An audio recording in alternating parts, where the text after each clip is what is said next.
Greetings, Blogging Heads viewers. I'm Matthew Duss, Research Associate at the Center for American Progress and a national security blogger at the Wonk Room and Think Progress. I'm here joined by international man of mystery Eli Lake, coming to us straight from Dubai after a trip in Iraq where he's been reporting from. Eli Lake, of course, with the Washington Times and the New Republic. How you doing, Eli? I'm doing great, Matt. It's great that we could do this at such last minute. Yeah. I finally have a good working internet connection. Yes, excellent. Yeah, I've been very interested to read your stories over the past couple weeks. I think you had 3, is that right? 3 stories? I've had 3, and I've got a couple more that'll come out probably by the time this episode airs. Great. So why don't you just go ahead and give us some straight impressions straight out, and then we can just move on to any of the stories that you want. Yeah, well, I was in Iraq for pretty much the past 2 weeks.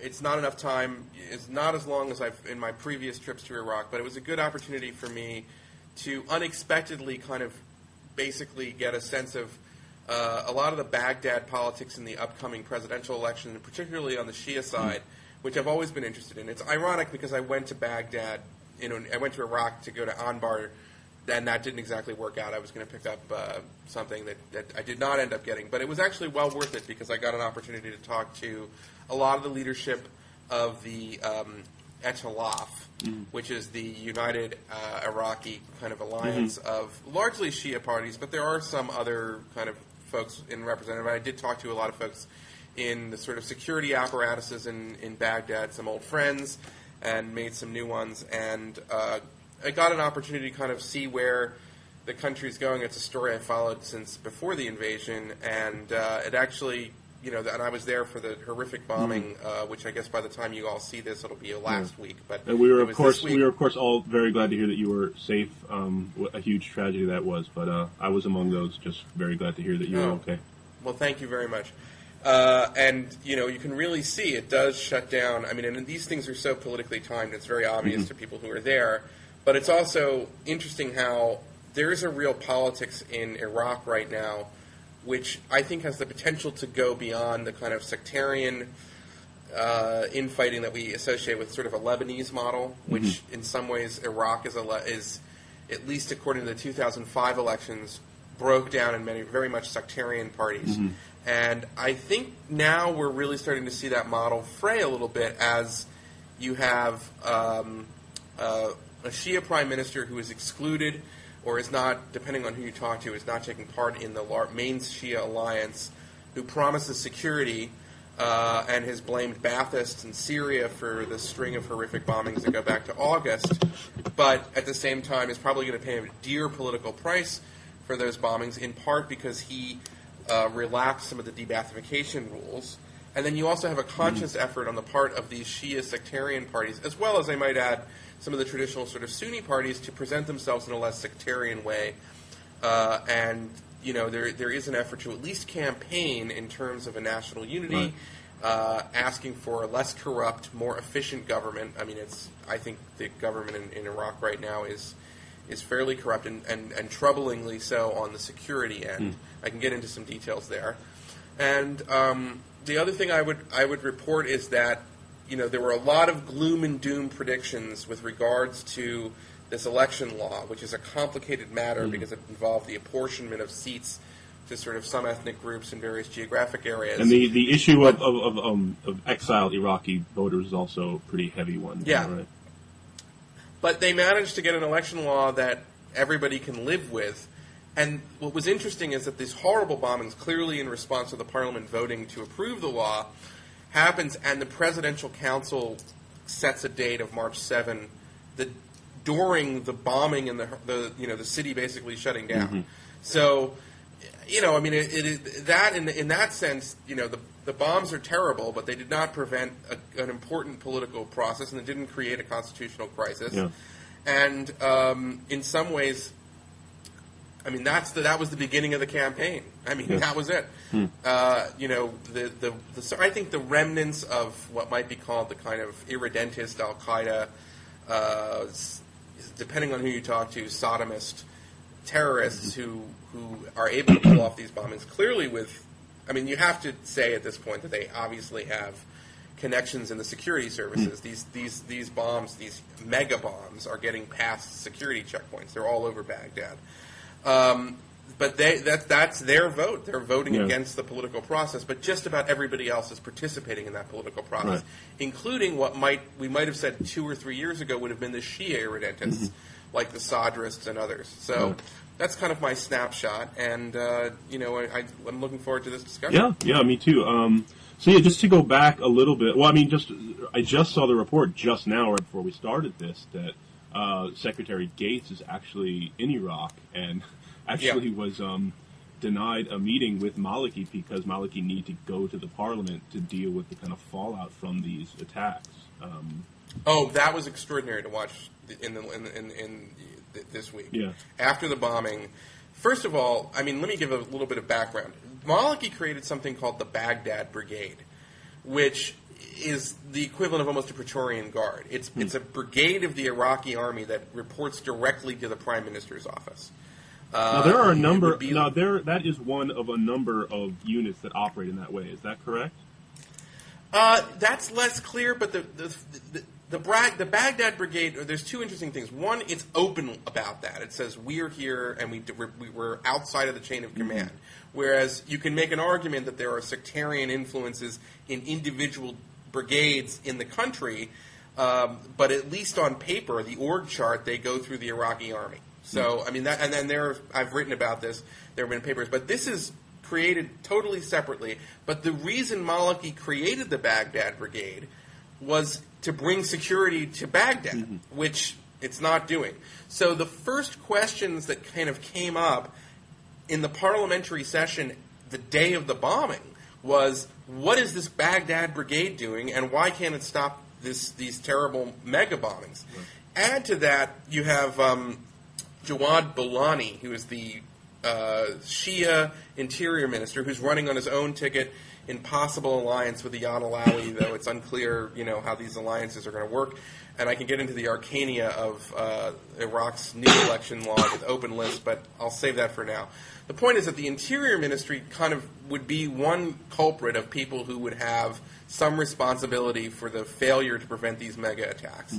And there's a lot of stuff that's underneath the surface, and that a lot of people sort of talk to me. I've talked to a lot of Iraqi generals and people who kind of work in the Interior Ministry. There's a bit of I have two specific kind of Interior Ministry corruption scandals which are likely to become political issues as well. And that is, one, they purchased bomb detection equipment that does not detect bombs. That's kind of a downside. So the joke and everybody has to deal with these checkpoints. Anybody driving in Baghdad, it's a pain in the ass. And so the joke is that the only thing that these bomb detection units detect, and they spent like $55 million on this, and everybody has this new equipment, is perfume and the kind of pickle juice that is associated with a special kind of Iraqi pickling. They pickle things besides cucumbers. They pickle turnips and other sorts of things. So that's the first thing. And the second thing is that... So they're getting rid of that. They're really tamping down on that stuff. No, I'm saying that this is I'm saying that security is going to be a huge part in the election. And Maliki kind of tried to preempt this the other day by addressing the nation in the main Iraqi station, Al-Araqiya, saying, now's the time for unity. Don't use the bombings to any kind of political advantage, which is ridiculous in a way. It's like that's the most important issue for the government, is to provide security. And if you can't prevent these, it's going to be the big political issue. So even if there was no attacks after this week, this would still be an enormous issue, I think, going into the elections. Right. And that's somewhat hopeful in the sense that it's better that that's an issue than people campaigning on the view that if you're a Shia, you should vote for the Shias because we are owed power. Or if you're a Sunni, you should vote for the Sunnis because we're owed, or you're, that sort of thing. And the Kurds, it sounds like what you're saying basically is that, it's reached such a state where, where these bombings aren't threatening, the integrity of the state, and it's reached a, kind of situation of normalcy where people are just massively trying to politically capitalize on the security situation. Right, but I think people are just furious that their government can't stop this. Right, but that's normal politics, in other words. People are just capitalizing on the security or the lack of. Right. Yeah. And so, in an odd way, I think it's advantageous for the outsiders in some ways in the election, though it's possible that Maliki and folks like Jawad, but I think that like an Ayad Alawi will do fairly well because he hasn't been in power. There have been failures of this government. He is seen as he's a Shia, but he is associated with mainly with Sunnis like Salah Mutlaq, and he's seen as somebody who maybe could bring competence to the government. And I would say that this is a theme as well from the sort of Shia bloc that also is sort of emphasizing more that they have a government program and they've enlisted some kind of old hands. Nouri Badran, who was actually I think the brother-in-law of Ayad Alawi, is now with the Etalat group on the Shia side. So that's a sort of an interesting development in some ways. So briefly getting back to this concerns about the Baghdad Brigade. My colleague Brian Catulas recently he posted a few items this week reporting from a conference in Italy. I went to this conference last year. A number of the same people were there, such as Iraqi National Security Advisor Safa Hussein. And this was a concern last year as well as this year. Just okay, what is the chain of command here? What is the extent of civilian control over these units and over the military, throughout Iraq? And what is is Iraqi society still too militarized, and is there a trend going on here that's troubling? It's a total mess. It's a clusterfuck. And let me explain how it's a clusterfuck. First, start with the fact that there's two intelligence services. One is an intelligence service that was kind of created by Maliki and the parliament, which is widely believed by Americans to be completely infiltrated by the Iranians. The other one is called the Iraqi National Intelligence Service, which is started and run by the CIA. That's the shorthand for that is INIS. INIS was recently handed over to the Iraqi government, and the hope is that INIS will be the competent intelligence service and they'll phase the other one out. That's the hope of the Americans, at least. And at this point, so you have two competing intelligence services, potentially in some ways serving two foreign national interests, though I would stress that I think that more and more Iraq is sort of developing its own national interest. So sometimes these things can be overstated. But so let's start with that you've got these two competing intelligence services, and it would be the primary job of a good intelligence service in Iraq to figure out who's planning mega bombs and to do the counterintelligence work that you would need to find out who are the bad agents in customs and the Interior Ministry and at the checkpoints themselves that are allowing these bombers to get through. Right. So that's the first thing. So you've got these competing intelligence services. Then you've got the Baghdad Brigade versus the sort of Baghdad command center of the military. Who is responsible there is sort of a similar kind of problem. Who reports to whom? And then you've got throw into that the Interior Ministry, which tends to run its own operations, and nobody I know could ever get a handle on, exactly where the chain of command was within the Interior Ministry itself. And that's a huge problem. And I would imagine that there's probably, I don't know how this would translate into a sort of popular campaign, but there's a lot of rich soil there politically to sort of just say we are going to reform the security apparatus in the country so we at least kind of have a chain of command and we know who's going to be in charge. Well, getting to the new political party, I mean, this is essentially this new Shia bloc. It's not completely Shia, but it is largely Shia. Yeah. It's in some ways a rejiggered. They tried to reform essentially the United Iraqi Alliance, and Maliki just felt that he did not need to join this coalition, basically. Yeah. But it's the Sadris, it's ISKI, the Islamic Supreme Council of Iraq, the Hakim's organization. Right. It's the breakaway Dawa faction. Right. And Ahmad Chalabi. And Ahmad Chalabi, right, who you also wrote about in an article earlier this week. Yeah, who's now a huge Obama fan. Right, of course. Imagine that he's now a fan of the new president. Well, he wrote him a letter congratulating Obama for winning the Nobel Prize, which I think he must have known. I actually spent a bit of time with him, talking with him, and I got to say, listen, whatever you guys want to say, I've known Ahmad Chalabi for 10 years. He's a fascinating, incredibly brilliant guy who can, no doubt. Who can flit in conversations between, like, he would, like, just say, he would talk about British naval history and then get into the sort of intricacies of Iraqi politics and how they all go back to, like, various families in Baghdad in the 1950s and knows Does he have an opinion on Miles's electric period is the real question. No, I should probably ask him about that next. That's really what it comes to. I mean, that's what I want but to know. he's an extremely learned guy. Mm-hmm. And I will say that, I asked the question of a lot of sort of other Shia political leaders. I talked to a guy named Qusay al-Suhail, who is sort of the leading Sadrist in the parliament. And they all really respect him. They all like him. And I have a theory about this, which is that I don't think Ahmad Chalabi has much of a street following. I don't think that it's nothing compared to what the Sadrists who do have a street following, or ISKI, or any of these other much bigger Shia parties. So I want to start by saying that. But I think that they also recognize that these are groups that are really well organized in terms of providing social services on the street, but don't know how to run a government. Whereas Chalabi does have those skills, and he has connections. And Chalabi's also very good at forming political alliances. And this goes back to his days in the Iraqi opposition, right. And he knows everybody, and he's very good. He's got a lot of political skills in that regard.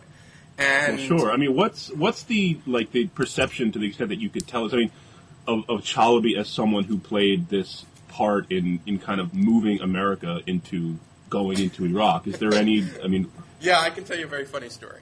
Please. I was at the hunting club, which used to be the place for like Uday and Hussein, and is now the sort of drinking club. It's actually a much bigger. It's a huge facility. I mean, like there's a swimming pool. They have cultural events. It's an enormous compound, but it's also basically like a bar where Iraqis drink a lot. Okay, and good. We want that. I was there with some of Chalabi's guys, and they just sat down, and there were these two engineers who had just gotten back, who were living in Lebanon, who just returned to Baghdad, and they said, "Hey, we're with Chalabi," and so the guys say, "Oh yeah, Chalabi was responsible for pushing America into the war with Iraq. If it weren't for him, we'd still have Saddam Hussein." So that's a point in his favor. So all the things that Chalabi's name is sort of tarnished in Washington and in the United States because he's seen as sort of having maybe manipulated the press and so forth into war are pluses for him in Iraq. But that said, I would imagine. Yeah, no, but that said, he just doesn't have the street organization of these other parties, particularly on the Shia side. And so he has this role of, they all like respect him, and they think that, I mean, at least that's what they told me. I mean, maybe, I mean, it's, and I think that they see him as sort of an important and valuable skill, but he's not going to be the sort of, I don't think he's got like, you don't see his face plastered on, posters in the poor neighborhoods, whereas you do see Muqtada Sadr certainly in that position. Well, see, that's the thing. Even, I mean, Chalabi's understanding that, whatever my views about the role that Chalabi played and others, Americans played in kind of maneuvering with Chalabi to get America to invade Iraq, the fact that, understanding that he was just, a skilled operator, there's no denying that. His decision to kind of build these relationships with Muqtada and Muqtada's movement, I forget when this began, this is maybe 2004, when he really started to, I mean, it was probably earlier than that, but it really started to get a lot more coverage around then. Maybe I'm getting it wrong. But anyway, that in and of itself said to me that the Sadrists were a movement that were going to be around, because I gave him enough credit to kind of recognize that, this was a group worth kind of throwing in with. Now, there's no doubt in my mind, and to the extent that we've had this debate before, it's true, Sadr is in Qom most of the time. He goes between Qom and Najaf. And let me throw this at you, Matt. I'm going to throw this out there. Okay. There was a period, as you know, where there was a huge debate in the Coalition Provisional Authority, should we kill Muqtada Sadr? Because he was like out of control. And he was a threat at one point to Sistani and other senior clerics in the Hausa, and to be honest, at the time, Skiri was kind of 50-50 on him. There were other Shia leaders who would not have shed too many tears at the time because they saw him as competition. But my sense, because I really did, is that if Sadr had been killed, there would have been another Sadr. You know what I'm saying? I mean, it's very much ingrained in the Iraqi Shia experience that you need to have this one guy who stands up against the occupiers and the Baathists and everybody else who's going to screw you over like Ali did. You know what I'm saying? And that if Sadr was never born, that Iraqi Shia would have invented him. That's right, no, but I don't think, I mean, that's the real question. Was there another Muqtada in the wings? I mean, he has another living brother who's kind of a recluse, as I understand it, so he couldn't really have taken over there. I think what would have happened earlier, maybe rather than later, was the fragmentation of that movement. But, I mean, look at it this way. I mean, Muqtada himself, I mean, as from what I've been able to tell, the Iranians really pretty effectively cultivated a relationship with him, such that, you know, as the Americans increasingly went after the Mahdi army, he had to increasingly, you know, strengthen that relationship with Iran, you know, to keep him, you know, on the streets and working. And so they were able to eventually, you know, just to bring him over to Qom. And I don't know that there's relationships of so much control, but definitely of influence. Yeah, I want to bracket Iran for a second because I think we should talk about that. But I want to just say something about this is very interesting. This is the view that I'm getting from Sadrists, and for that matter, ISKI folks and Shia kind of political leaders.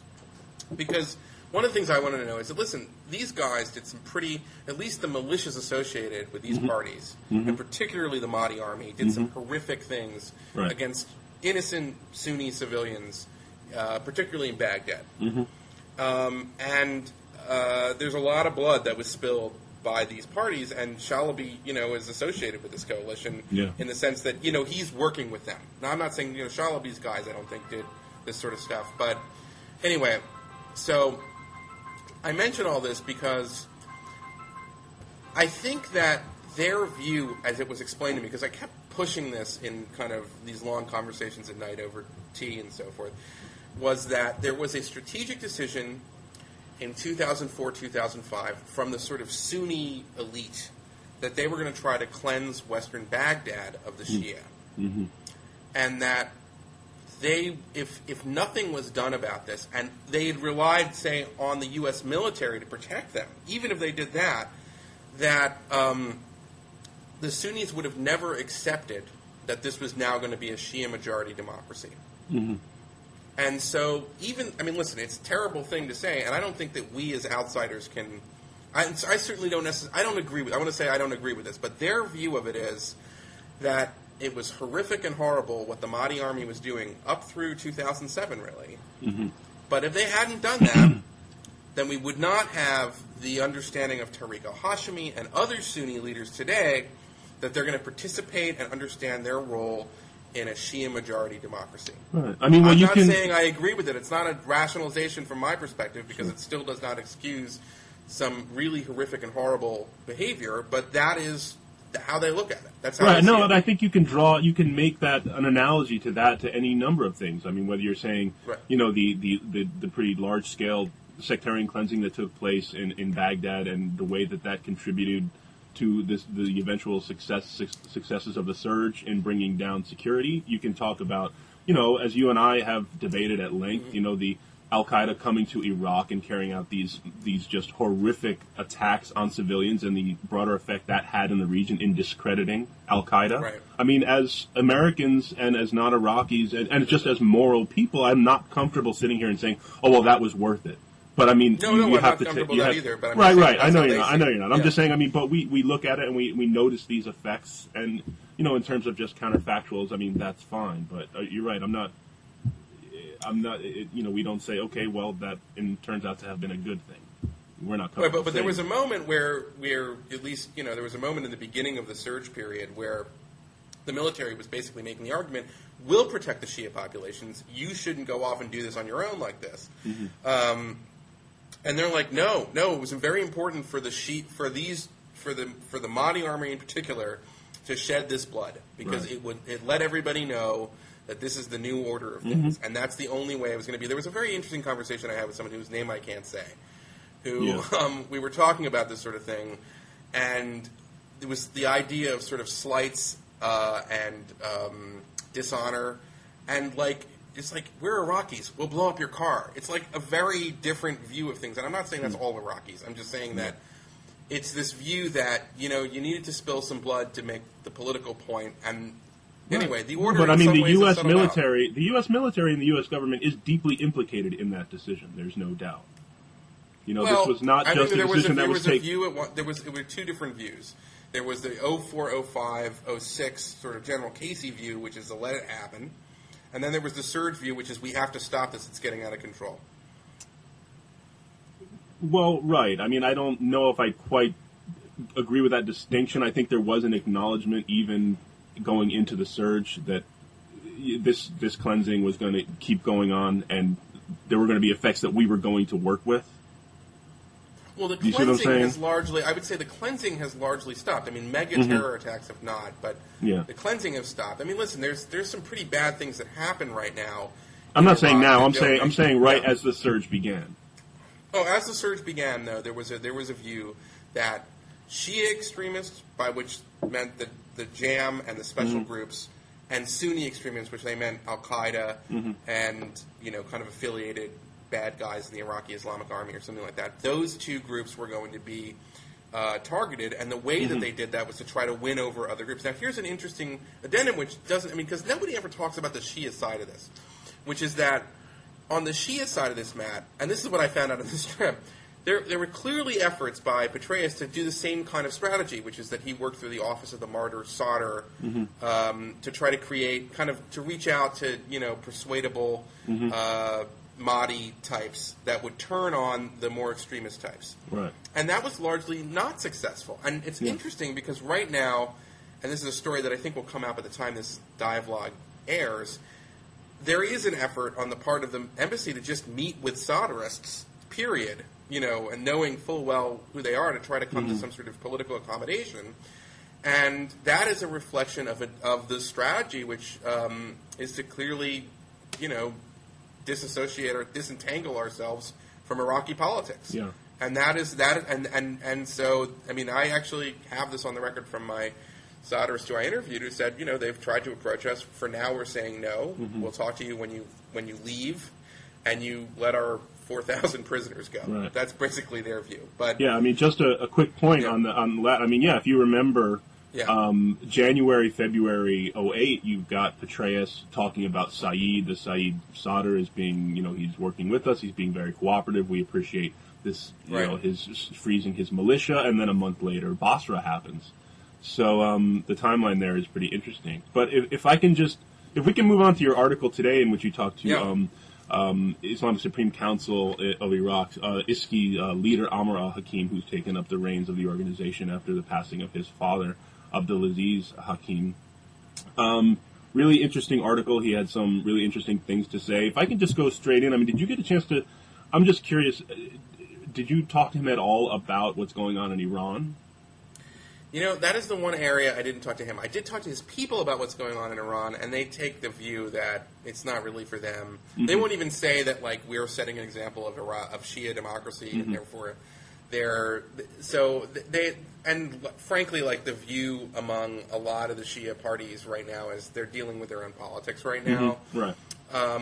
But I would say this, because I think there were a couple interesting things that Amr Hakim that I read about that he said. The first is that he said publicly, he said this to me, but he also said it in Jordan. He took a trip to Jordan to visit sort of Iraqi exiles who were living there. And so he said this before, but this, I think I'm the first to sort of capture it in a Western article. But he said, listen, we are distinguishing between the vast majority of people who were in the Ba'ath Party and then the hardcore Saddamists. And that's very significant in the context of Iraq right now, because everybody agrees that there are maybe a few thousand really bad guys who are hanging on, who are a potential coup threat. And then there's everybody else. And they should be allowed back into government, and they shouldn't have a stigma attached. And for Amr al-Hakim to say that is really significant, given, as you know, and I hope our viewers know, the Hakims suffered more than anybody else under the Ba'ath Party. Right. So dozens of Hakims executed and tortured and exiled. Yes, it's tortured and the worst possible stories. And if you really want to find people who have the best anti-Ba'athist bona fides, it would be the Hakim family and the larger ISKI movement. And Well, again, this is something, I mean, just to interject for a minute, I mean, this is one of the interesting things, I mean, because, I mean, looking at the first years of the after the invasion and occupation, I mean, this was a real point of contention between Sadr and the Hakims. I mean, no one questioned the Hakims' suffering under Saddam, but the fact is they chose exile, or not chose, they just went with exile, where the Sadrists, you know, the first martyr, Muhammad Bakr al-Hakim, was executed in 1980, and then Muqtada's father, Sadiq al-Sadr, became a leader in the 90s and was assassinated by the Baathists in 99. So there was cachet in having stayed and been among the people throughout that whole time.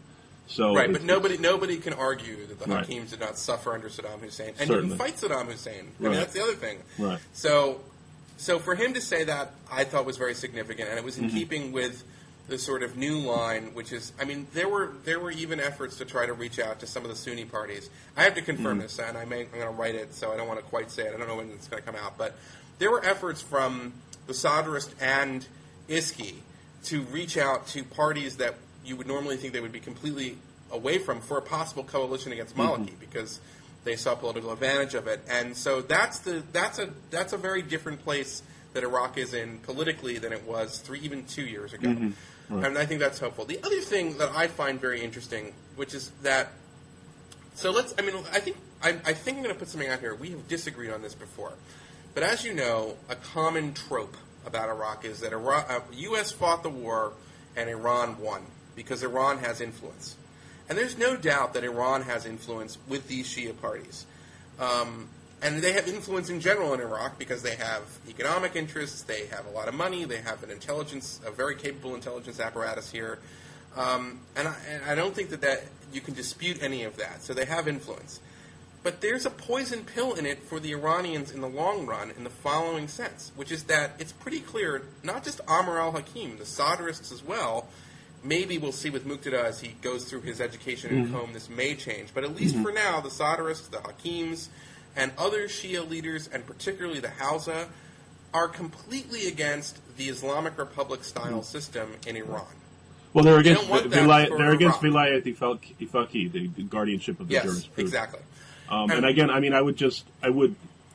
that's the system as it is right now. I don't know that I would conflate the Islamic Republic with that system. I mean, because there is someone like Montazeri who is in favor of an Islamic Republic, but who has disavowed Vilayat Ifaqi.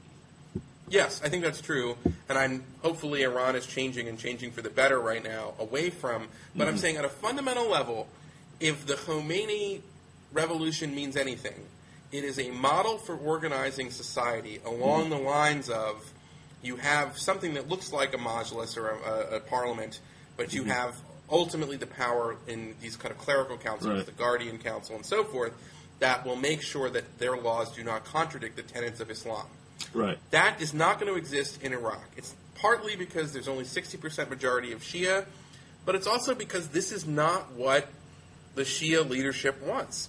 So unless Iran I don't think can change that. And so in the sense that there's going to be, if Iraq prospers, if it can solve these security problems and continue to kind of become a more normal country and an example for other Shia in Iran, it's basically saying, listen, we're getting along just fine without what you think is a kind of divinely ordained political system. And I think that is a long-term threat to the Iranians. So essentially the prominence, the greater relative prominence of Najaf as a result of the removing Saddam versus Qom and the Khomeinism. I think that's something that's been very interesting to watch. On that well, point, my caveat would be it's not yet there in any kind of meaningful political sense. I don't know that there's evidence that the Iranian kind of democracy movement now is taking its cues from anything in Iraq. So I don't want to say it's, but I'm saying in the long term, if Iraq descends into horrible civil war, then everyone's going to then that's a point in favor of the Khomeinist system ideologically.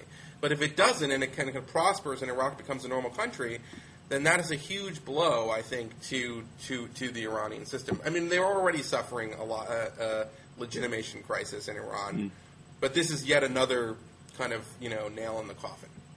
You go there? We're back. Okay. Sorry about that.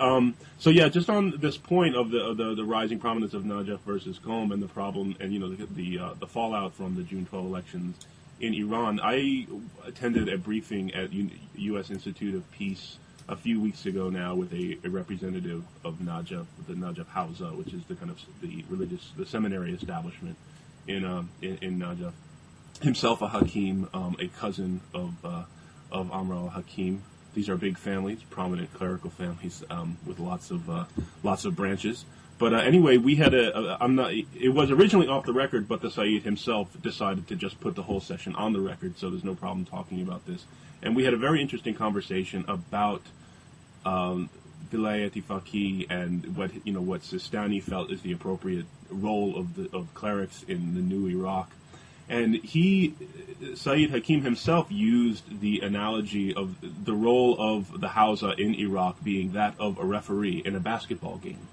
And I thought this was particularly interesting, and I brought this up to him because if you remember Justice Roberts, Chief Justice Roberts, in his hearings, saying that he felt the appropriate role of the Supreme Court was to function as the umpire in a baseball game, essentially. Now, is that? I mean, that seems like a pretty prominent role. I don't think there's really we should be alarmed about it. But I'm just saying, while they definitely want a democracy there, it's going to be a deeply Islamic democracy, and just understanding that the role of clerics and the role of the religious establishment in a new and democratic Iraq is going to be significant. Well, I mean, the phrase that kept coming up, and Amr Hakim said this to me as well as others, was that the Constitution respects the Islamic identity and the fundamentals of Islam, which are very broad principles. But there is no specific council that has judicial or legislative authority that can stop the legislature from doing something. That said, the people in the legislature, process. I mean, listen, my friend Mithal Alusi, who I love and think is a wonderful guy, he goes to Israel and he gets basically more than half the parliament denouncing him and wanting to try him for treason. That's just who is elected in Iraq right now, and that's how it is. And if there's no chance, for example, that you could probably have any chance for a law. I actually asked this question. I said, what's wrong with, two Iraqis being gay in their privacy of their own home? And it prompted this response of almost like Ahmadinejad, which was we don't have gay people in Iraq, and I was actually curious about, because there's been these horrible reports of sort of vigilantism against... Right. There was a Human Rights Watch report on violence against gays, about a month ago. Right, and so it's very troubling, and that's not going to happen. Now, that said, though, I think that there is politics in Iraq, and the media is fascinating in Iraq right now, because they're all partisan, but there's so much of it. And so, so there is a sense of a kind of. I think you got to give it time, but I think it's certainly better than almost everything else in the region at this point. Yeah. And I think it has the potential to be better. And it's the people who are the bombers. It's so obvious. The timing of these bombs are so political that they're just against the state, and that is a very small minority. Whereas 4 or 5 years ago, as we both know, people who did these sorts of things were celebrated as a resistance throughout the Arab world, let alone there was huge factions in Iraq who were doing that, and that we don't have that anymore. And I think that the credit there goes to a lot of people, General Petraeus and Iraqi leadership, and also the Iraqi people. So, glass half full, maybe. A little bit more than half full. Well, just as we're finishing this up, one of the things that I really did find encouraging in this meeting that I had with the Sayyid Hakim was just this understand. I mean, he said, it was kind of funny. He was like, the Europeans are very secular. They believe in this very strict separation of church and state, but you Americans, you're more religious, and you understand that there's no real strict separation of church and state. And I differ with, I think, a lot of my colleagues and comrades on the left in that I think that's right. I think part of American culture involves more religion in politics. I think sometimes it gets out of hand, But it's not so much recognizing that's just the way it is. I think there's more of a recognition that there is a tension between liberalism and religion, or rights and religion, and there's no answer to be had. It's just a way of having this discourse that manages the tension in a productive way, that kind of maximizes freedom but doesn't constrain people from free expression. And I think there was a real understanding, from this cleric that I met, that's what's going to go on here. There is a conversation to be had, and the role of the Hausa as well as the government is to facilitate this conversation in a positive direction. And that's a huge, that's really significant. Well, I guess my sense of it is that, for the most part, the Hausa is interested in sort of individual spiritual guidance. And and I think that Sistani, for example, right now, or other leaders of the Hausa through consensus, have the ability to turn politicians into kryptonite. For example, just to give a hypothetical, if Maliki is seen as having divided the Shia because he did not go with this new Shia coalition, right? And Sistani was to, say, endorse the Shia coalition but not Maliki, that's extremely significant. But that's happening outside of any kind of legal apparatus. It's a political reality in the same sense that it's a political reality when, like Reverend Billy Graham, would say, this is. No, that's a fair parallel. But at the same time, I don't think we have any one leader in the United States remotely approaching the authority of Sistani. No, it's true, and we don't have a tradition. I mean, I'm just telling you, the Shia, even more than the Jews, I say this as a Jew, are obsessed with being victims and obsessed with the one man standing up against all odds. And I just feel like that's one of the things I'm left with is that if there had never been a Muqtada, there would still be they would invent a Muqtada. They had to have a Muqtada. It's just part of how they view the world. And there's things like that which are obviously very different. And it's horrific when you see these bombings and stuff. I mean, it shuts the entire city down. Yeah. It's kind of extraordinary to imagine what that would mean in an American context. I mean, could you imagine if the Treasury Department blew up, and you know what I'm saying? It's like Harvard Law School, and it'd be. We can't really wrap our minds around it, but I was impressed by the resilience of the fact that the day this is happening, they decide to set a date for the election. Screw you, terrorists. So, I don't know. That's how I have. I hope that's not, I don't know if that's satisfying to our viewers or to you, Matt, but that's how I feel. It's a series of paradoxes. All right. Well, on that note, thanks so much, Eli. Glad that this was great. Thanks for doing it in such short notice, Matt. Yeah, hope to see you soon, and safe travel home. Absolutely. Okay. All right. Bye-bye.